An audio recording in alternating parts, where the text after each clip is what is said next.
مشرات لکھ رہے ہیں کہ یہ سلو محمد رسول اللہ اور کافروں کے وکیل سہیل کے درمیان ہونی قرار پا گئی. بھائی توجہ فرما رہا ہے نا سامنے مطلب کافروں کے وکیل سہیل اور مسلمانوں کے وکیل محمد رسول اللہ کے درمیان ہونی قرار پا گئی.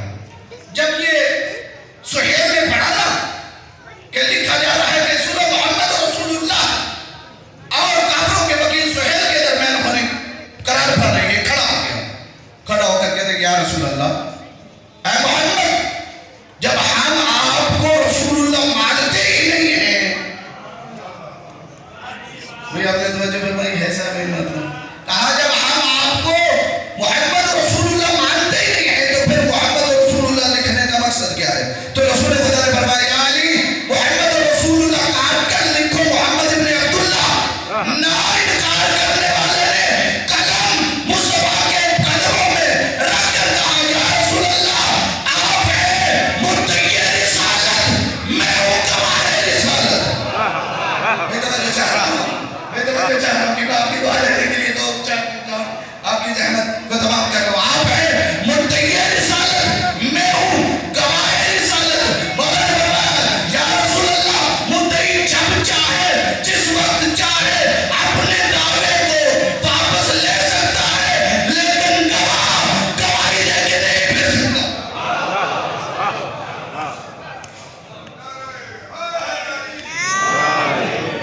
اس کا مطلب یہ ہے کہ خود بتا رہے ہیں کہ ہماری رسالت کا دوسرا گواہ علی ہے. دوسری دلیل دے کر قبلہ کو ممبر دے رہا. آپ کو پتا ہے جب میدان معاشر لگے گا نا، آدم، نوح، ابراہیم، موسیٰ، جتنے انبیاء ہیں سب اللہ کی بارگاہ میں جائیں گے. کریم اللہ حق نے اپنے دور میں حق کے تبلیغ رسالت ادا کیا. سب سن رہے ہیں کیا کہیں گے کہ ہم نے اپنے دور میں تبلیغ کی. خالق فرمائے گا کہ اے انبیاء، اے نبیوں، تم نے اگر اپنے دور میں تبلیغ کی ہے تو کوئی گواہ لائے ہو؟ بھئی اگر آپ کے ذہن میں گفتگو ہوتی تو آپ نے ضرور لطف لینا تھا. فرمایا اے نبیوں، تم نے جو اپنے دور میں تبلیغ کی ہے تو کوئی گواہ لائے ہو؟ اب سارے نبی سوچیں گے کہ ہماری گواہی کون دے سکتا ہے. سارے نبی سوچیں گے ہماری گواہی کون دے گا.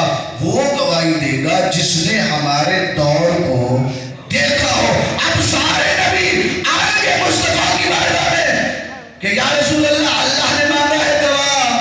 آپ اللہ کی بارگاہ میں جا کر کہہ دیں کہ ان نبیوں نے اپنے دور میں تبلیغ کی ہے، آپ کے کہنے سے ہماری نبوت بچتی ہے.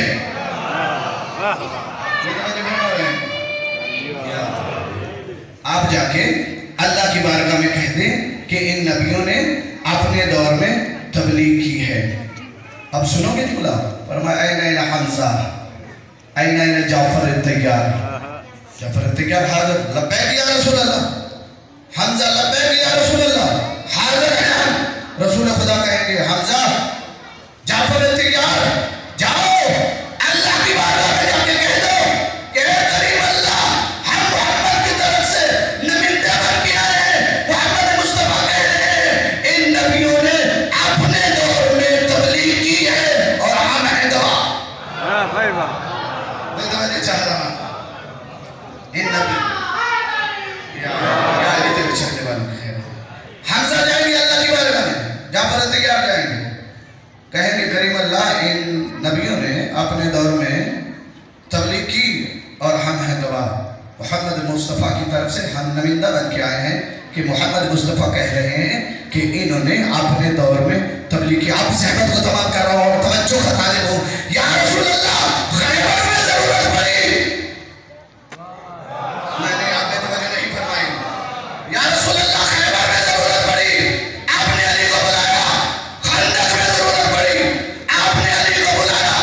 نبیوں کا مشکل کشا علی ہے. آج نبیوں کی گواہی کا ٹائم ہوا ہے تو آپ نے حمزہ کو بھیجا ہے، آپ نے جعفر الطیار کو بھیجا ہے. آگے سے جواب ملے گا مولانا، اللہ کا آئین ہے، اللہ کا دستور ہے.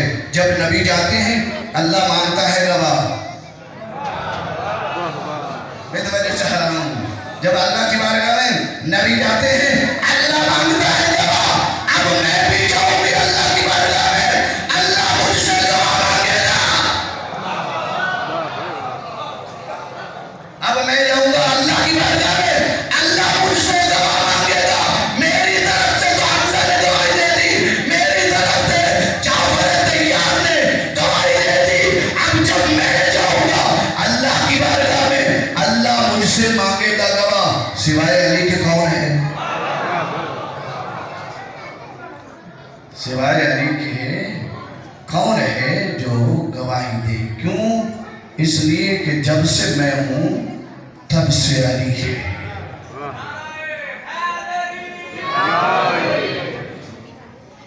اور حقیقت بات یہ ہے کہ لوگوں نے مصطفیٰ کی عظمت کو نہیں سمجھا۔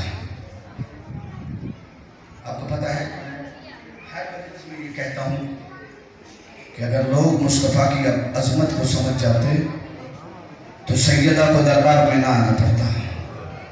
اب تو سننا آسان ہے، میرا پڑھنا آسان ہے۔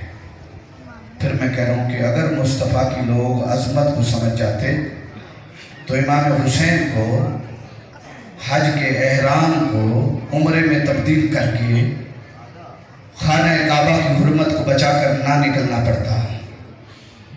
اگر لوگ مصطفیٰ کی عظمت کو سمجھ جاتے تو پھر امام حسین علیہ السلام کو کربلا میں نہ آنا پڑتا۔ حقیقت بات یہ ہے کہ اگر لوگ مصطفیٰ کی عظمت کو سمجھ جاتے، چلو امام حسین تو شہید ہو گئے تھے، میں کہتا ہوں اگر لوگ مصطفیٰ کی عظمت کو سمجھ جاتے تو پھر با عظمت با طہارت بیویوں کو رسیوں میں قید کر کے بن پلانوں اونٹوں پہ سوار نہ کرتے۔ اللہ آپ کے آنسوں کو قبول فرمائے۔ اللہ اکبر۔ ایک جملہ اور سن لیجیے، میرے حصے کی عبادت ہو گئی۔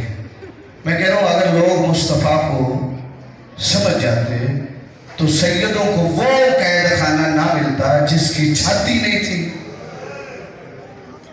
اگر آپ کے ذہن میں عظمت سادات ہوتی تو آپ ماتم کرتے کہ سیدوں کا یہ مقام تھا اور کہاں آ گئے۔ عزداران مظلوم کربلا اس قید خانے میں تھے جس کی چھت نہیں تھی۔ سن لیا آپ نے جملہ؟ اور دروازے کے باہر دونوں باپ بیٹے ایک کڑی میں قید ہیں۔ میں نے جو پڑھنا تھا پڑھ دیا۔ علماء و ذاکرین بیان فرماتے ہیں کہ جب سید الساجدین اپنی کمر کو سیدھا کرتے تھے نا تو امام محمد باقر کے قدم زمین سے اکھڑ جاتے تھے۔ سن لیا جملہ آپ نے عزاداروں؟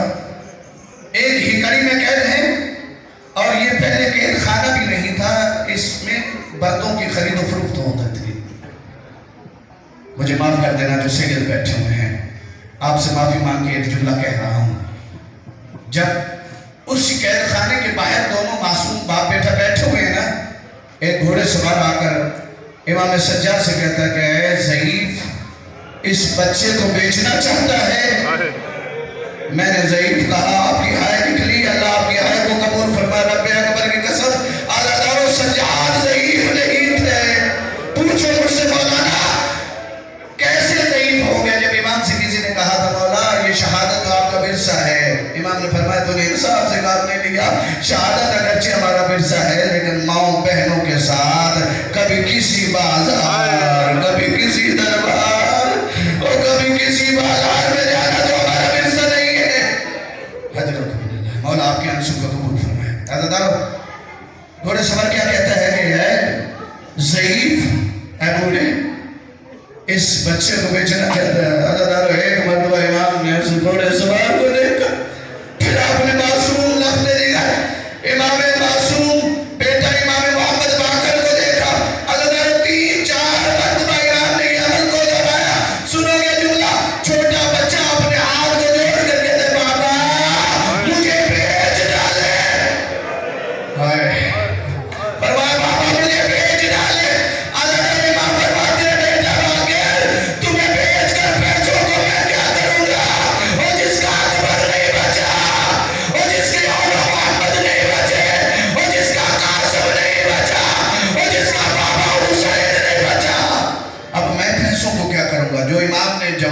سنو گے، اگر حوصلہ ہے سن سکو گے۔ امام نے فرمایا بابا مجھے بیچ ڈالے۔ امام فرماتے بیٹا